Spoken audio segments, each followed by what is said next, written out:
Hey, Scotland. Good luck with your Mannschaft, yeah? Mannschaft. German for football team. Mannschaft, eh?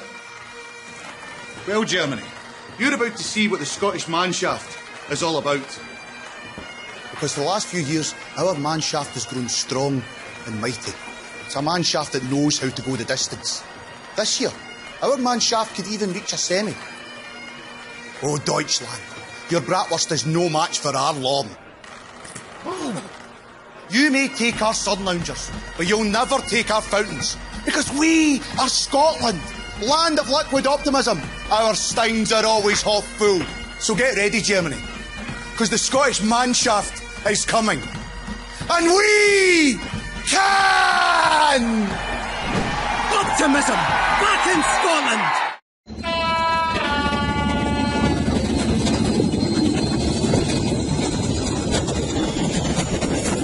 Now what? We go for a walk. What? A walk. There. Top of the morning to you. I hope you're all fine and dandy and keeping ahead of the game. Remember, it is a game, and each one of us must play a part. Well, welcome to today's recording. What I'm going to do today is look at a book by an author called Comyns Beaumont, and in his book Britain and the Roman Conspiracy, he paints a very different picture to the biblical lands and where they happen to be. He paints a very different picture of where the lands of Greece, Thracia, Egypt and other such places are, and it's a remarkable book, really an amazing book, and words can't describe the content, the depth of the content within the book. Most of us have seen the movie 300, I'm sure, where you have 300 Spartans against the Persian prince Xerxes. Most probably know the story of that. Well, that movie is actually based on a Greek tribe, the Spartans, and their leader Leonidas. And when I map the heavens, because that is my hobby and what I enjoy, when I map the heavens and look at the areas as above so below, I can quite clearly see that the area that we know today as the Speen, the River Speen and the River Spey, all tells the story of Hercules, Hydra, Leonidas the lion. The Leonidas meteor shower appears in Leo, Virgo, and in that area, August, September, October, November, I think it is. So when I'm mapping the stars above and looking at the standing stones, and I see these images carved in the standing stones of meteor showers and lightning bolts and dragons, and then I read the stories of the Bible, and I read the stories of history, and I watch movies like the Spartans, and have an understanding or an understanding of language such as spirit, spira, spira, spiro, spiral, speak, spout.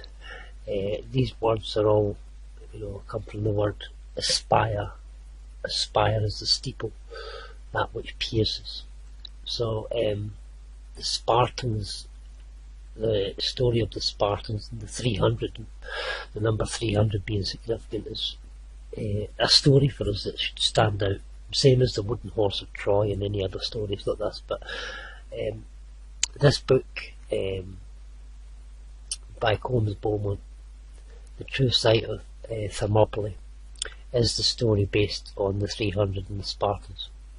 And I'm just going to read this and so I interject as I go through it.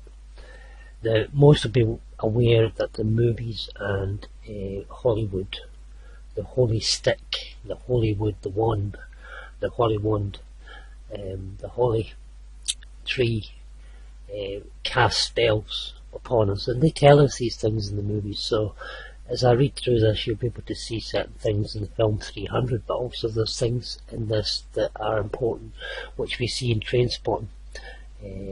For example, in the Trainspotting movie, they arrive at a platform in a place called Cura, middle of nowhere in the Highlands, and according to Comyns Beaumont, this book, which I'm away to read, this part of the Highlands is beyond ancient Troy, it's Mount Olympus. So in Trainspotting, they arrive in the middle of nowhere, and in the background there are pyramids and mountains and massive valleys, which according to Comyns Beaumont is Mount Olympus. So let's make a start on the true site of Thermopylae, according to Comyns Beaumont.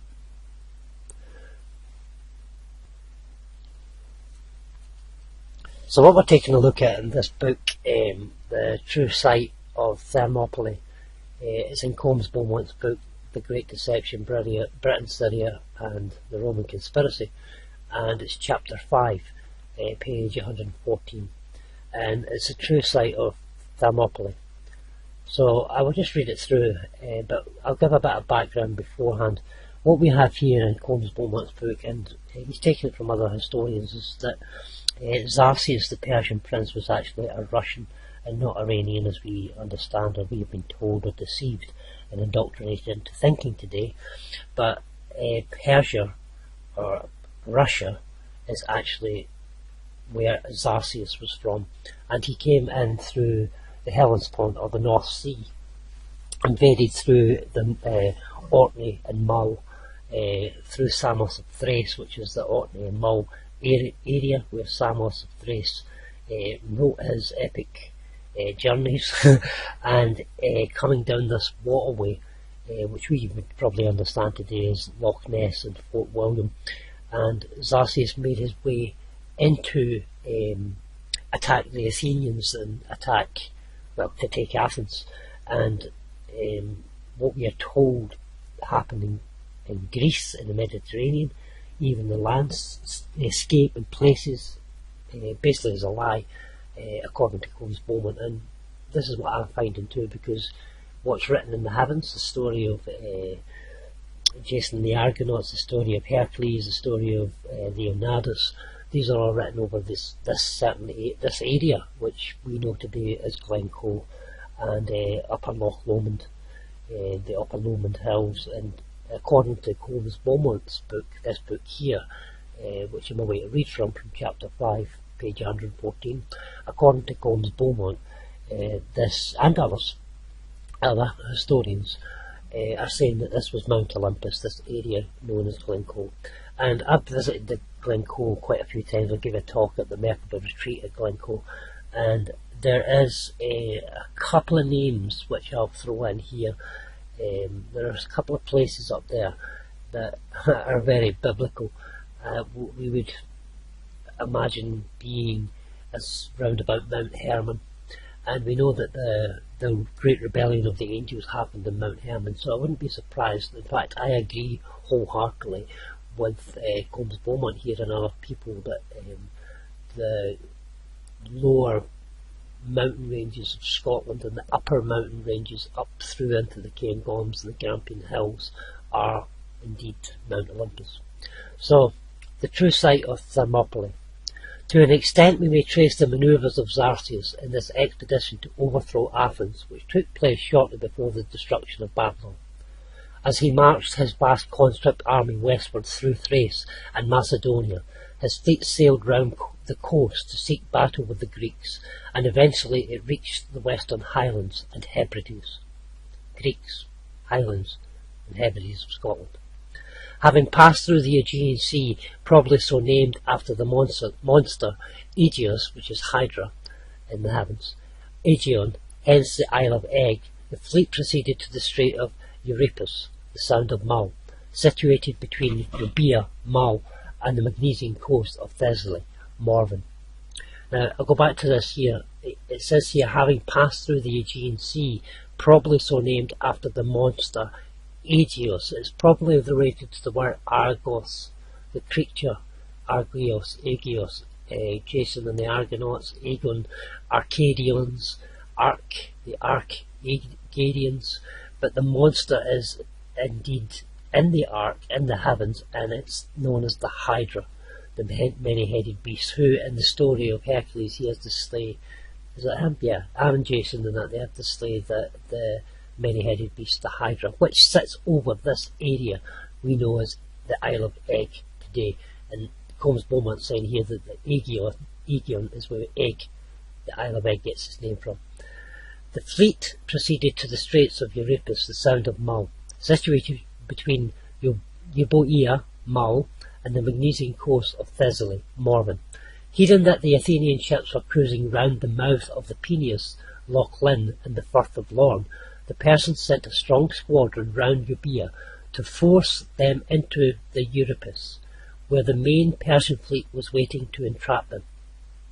This strategy was defeated by a severe gale in that stormy sea, which drove the Persian ships. Remember, it's Russians. Xerxes is a Russian, not a Persian. Pharisee. The Persian ships. You hear that word? Pharisee, Persian, Pharaoh. The Persian ships off Euboea upon the reefs. I'll go back.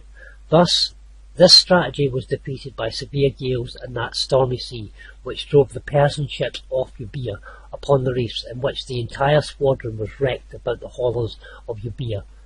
The hollows agree with the notoriously dangerous Tora rocks off the south shore of Mull. The Athenians advanced nevertheless against the Persian fleet, being superior sailors and knowing their home waters, but after indecisive actions they retreated southward to Salamis, and the Persians sailed up the Peneus River, Loch Lynn, anchored near Thermopylae, the pass of Glencoe, and were permitted, the pass of Glencoe, people, Thermopylae, ancient Greece, and were permitted by Xerxes. We've all seen the movie 300, when he comes in on his throne being carried by people, and he says to Leonidas, bow before me.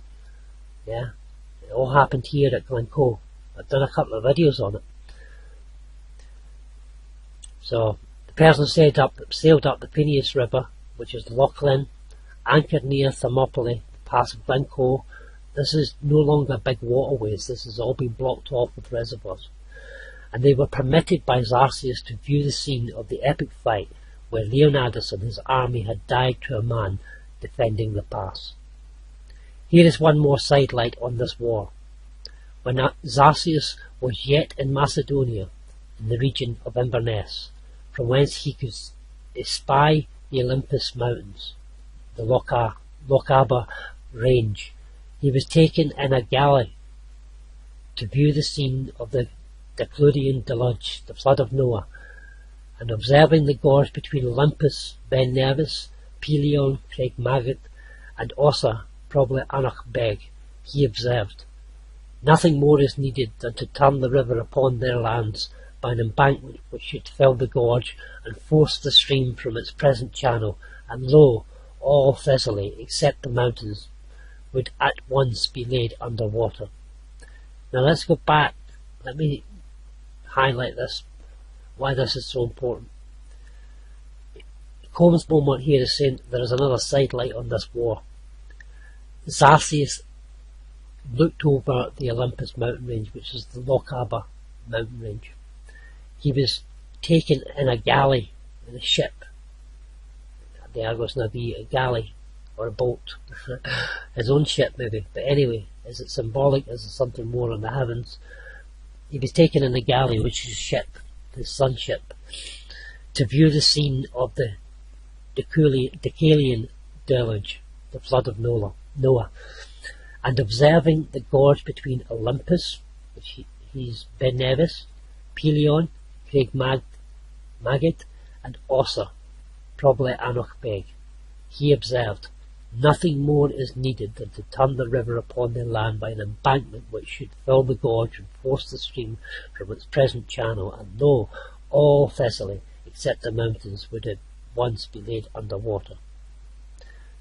He changed the waterways back then, Xerxes, and flooded it in order to get the victory against the Athenians, against the Spartans. So this is entirely in accordance with the terrain around Ben Nevis, and in descending from Loch Ness and Lochie, Xerxes would sight the gorge through which runs the River Speen, falling into the Lochie River at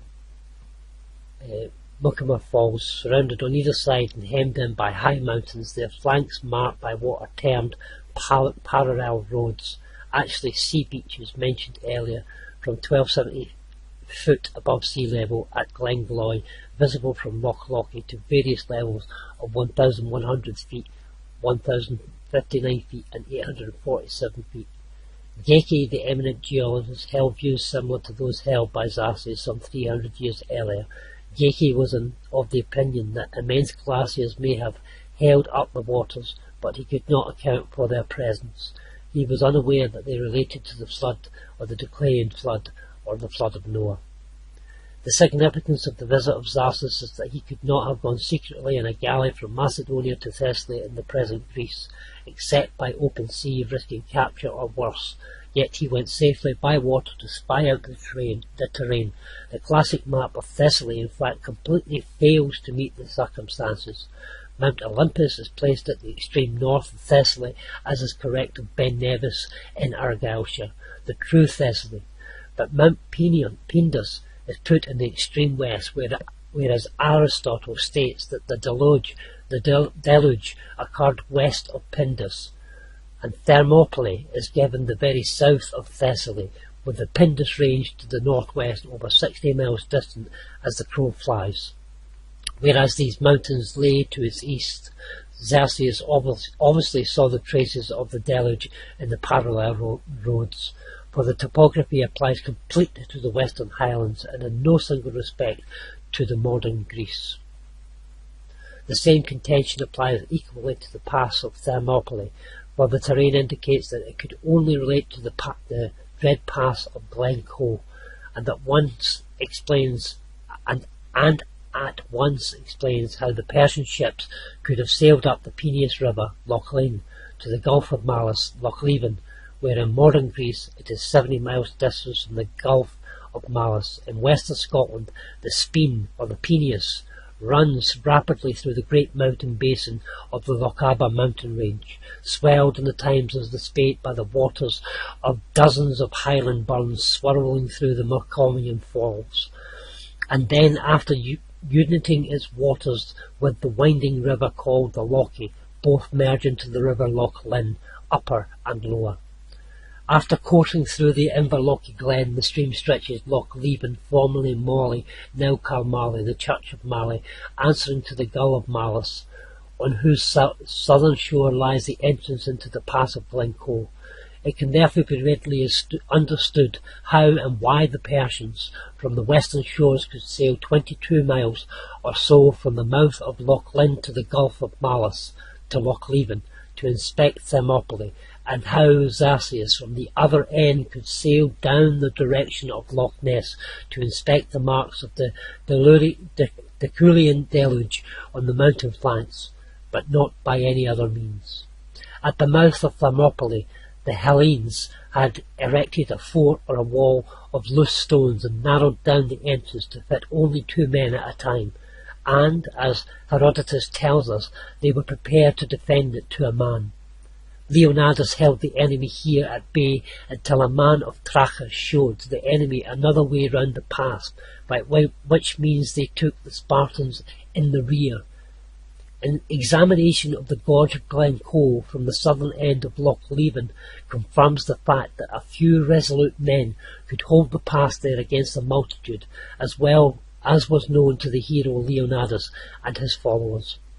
This other pass, called Anopeia by Herodotus, was rough climbing, steep and rarely used. Here the Spartan king had placed 1,000 Phocians, But when these saw masses of Persians clambering up the gully sides, they became panic-stricken and fled, and the Anapian Pass may be sought in the narrow steps and rugged defile much nearer to Kinlochleven, which, if climbed from its eastern side, cut off defenders at the mouth of Glencoe like rats in a trap.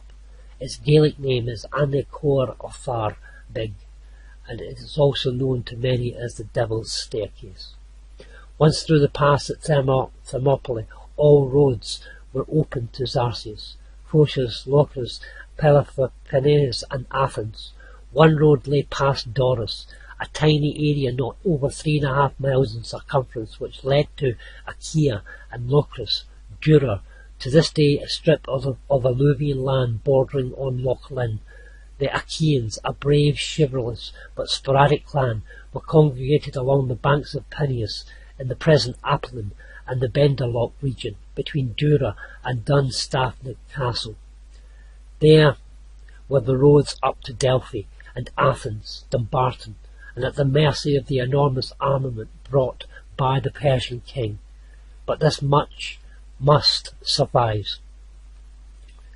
I have said enough, perhaps, to convince some at least of my readers that these heroic and important events took place in bonny Scotland, to which country the world owes a debt of freedom it can never repay. That will do.